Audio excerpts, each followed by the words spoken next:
நம்மை படைத்தவன் ஒருவன் இருக்கின்றானா? மனிதன் என்கிற அடிப்படையில் சில கேள்விகளை சிந்தித்து பார்ப்பது அவசியம். நாம் தானாக வந்தோமா? இறைவன் இருக்கின்றானா? எங்கிருந்து வந்தோம்?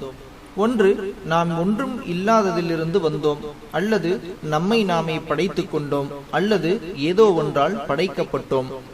நாம் ஒன்றும் இல்லாததிலிருந்து வந்தோம் என்றால் இது இயற்பியல் மற்றும் ஆற்றல் அழிவின்மை கோட்பாடுகளுக்கு முரணானது. ஆற்றல் அழிவின்மை கோட்பாட்டை ஆங்கிலத்தில் law of conservation of energy என்று சொல்லுகிறோம். அதாவது ஒன்றும் இல்லாததிலிருந்து ஒன்றும் வராது. அதேபோல் ஏதாவது ஒன்று ஏதாவது ஒன்றிலிருந்து தான் வரும். நம்மை நாமே உருவாக்கி கொண்டோமா?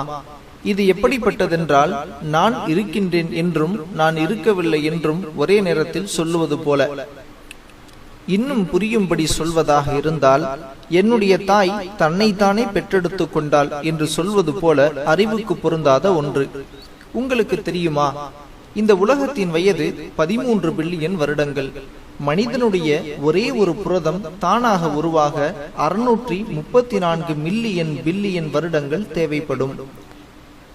ஒரு மனிதனுடைய ஒரே ஒரு புரதம் தானாக உருவாக இந்த பிரபஞ்சத்தின் வயதை 45 மில்லியனால் பெருக்கினால் எவ்வளவு எண்ணிக்கை வருமோ அவ்வளவு வருடங்கள் தேவைப்படும்.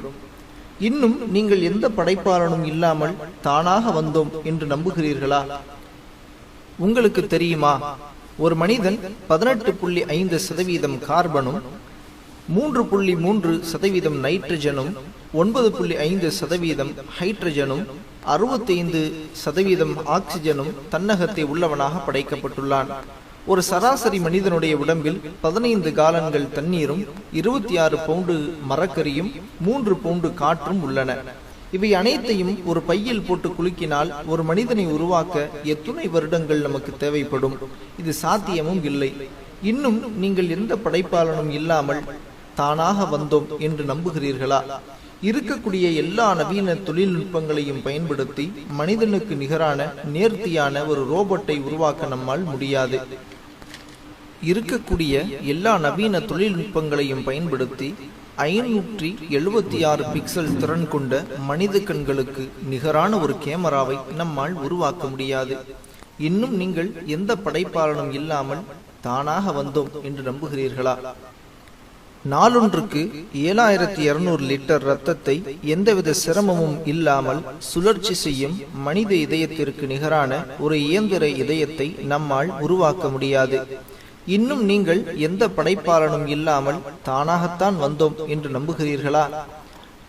நாளொன்றுக்கு 180 லிட்டர் இரத்தத்தை சுத்திகரிக்கும் 24 மணி நேரமும் இயங்கிக் கொண்டிருக்கும் சிறுநீரகத்திற்கு நிகரான ஒரு இயந்திர சிறுநீரகத்தை நம்மால் உருவாக்க முடியாது. இன்னும் நீங்கள் எந்த படைப்பாளனும் இல்லாமல் தானாக வந்தோம் என்று நம்புகிறீர்களா? அல்லது நாம் யாரோ ஒரு சர்வ வல்லமை படைத்த இறைவனால் படைக்கப்பட்டுள்ளோம் என்று எண்ணுகிறீர்களா?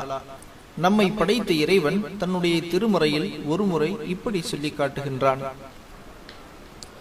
பிஸ்மில்லாஹிர் ரஹ்மானிர் ரஹீம்.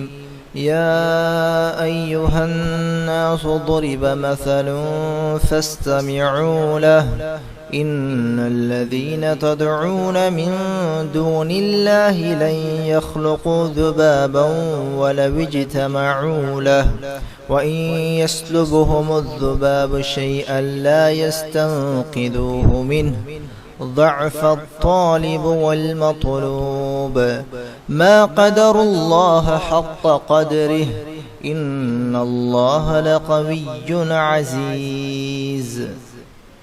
மனிதர்களே, ஒரு உதாரணம் சொல்லப்படுகிறது.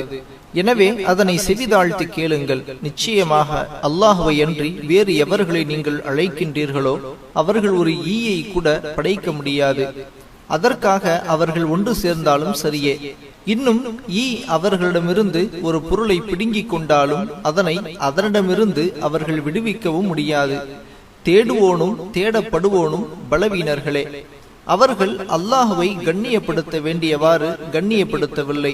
நிச்சயமாக அல்லாஹ் வல்லமை மிக்கவன், யாவற்றையும் மிகைத்தவன்.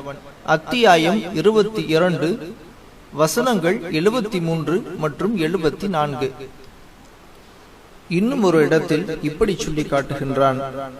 بسم الله الرحمن الرحيم الذي خلق 7 سماوات طباقا ما ترى في خلق الرحمن من تفاوت فارجع البصر هل ترى من فتور ثم ارجع البصر كرتين ينقلب إليك البصر خاسئا وهو حسير. அவனே 7 வானங்களையும் அடுக்கடுக்காக படைத்தவன். மனிதனே, அந்த ரஹ்மானுடைய படைப்பில் நீ யாதொரு ஒழுங்கீனத்தையும் காண மாட்டாய். மற்றொரு முறை அதனை கவனித்துப் பார். அதில் யாதொரு பிளவை நீ காண்கின்றாயா? பின்னும் பின்னும் இருமுறை பார். இவ்வாறு நீ எத்தனை முறை துருவி துருவி பார்த்த போதிலும் யாதொரு குறையும் காண முடியாது. உன்னுடைய பார்வைதான் அழுத்து கேவலமுற்று உன்னிடம் திரும்பிவிடும். அத்தியாயம் 67 வசனங்கள் 3 மற்றும் 4. நம்மை படைத்தவன் சர்வ வல்லமையும் படைத்தவன். நம்மை படைத்தவன் முற்றிலும் அறிந்தவன். நம்மை படைத்தவன் அவனுடைய படைப்புகளுக்கு ஒப்பானவன் அல்ல. அல்லாஹ் அவன்தான் ஆதம், நூஹ், ஆபிரகாம், மோசஸ், ஜீசஸ், மேலும் ஏனைய நபிமார்கள் மற்றும் இறுதி தூதராம் முஹம்மத் ஆகியோர் அனைவர்களின் இறைவனாவான். அல்லாஹுவின் சாந்தி இவர்கள் அனைவரின் மீதும் உண்டாவதாக. உங்களுக்கு ஒருவர் $1 மில்லியன் கொடுத்தால் வாழ்க்கை முழுவதும் அவருக்கு நன்றி கடன் பட்டிருப்பீர்கள். ஆனால் உங்களுக்கு விலை மதிக்க முடியாத எண்ணற்ற அருட்கொடைகளை தந்த ஒருவனுக்கு என்ன செய்ய போகின்றீர்கள்? அவனை வணங்க மாட்டீர்களா? அவனை வழிபட மாட்டீர்களா? அவனுடைய வேதத்தில் சொல்லப்பட்ட அத்தாட்சிகளை சிந்தித்து பார்க்க மாட்டீர்களா? சிந்தியுங்கள், செயல்படுங்கள். இஸ்லாம் பற்றிய சந்தேகங்களுக்கு எங்களை அணுகுங்கள்.